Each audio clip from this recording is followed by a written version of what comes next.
এই ছেলেটিকে ভালো করে দেখে নিন, এর কিছু ছবি এর সাথে সাথে আমি দেখছি, আপনারা দেখুন কত ছোটোতে ক্লাবে এসেছিল, এই মাঠেই ও দৌড়েছিল, আর আজ এই মাঠেই আবার দৌড়লো, কিন্তু একদম ইন ডিফারেন্ট ফর্ম।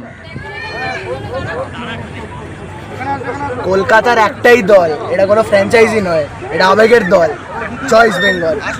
ক্লাবের সমর্থকদের সৌভাগ্য থাকে না নিজেদের ক্লাব করে এরকম ট্রফি দেখা। যেদিন জিতেছি সেদিন রাত্রেই এসছে, এরকমই থাকবে, এরকমই আসবে, এটা শুধু ইস্ট বেঙ্গলেই সম্ভব।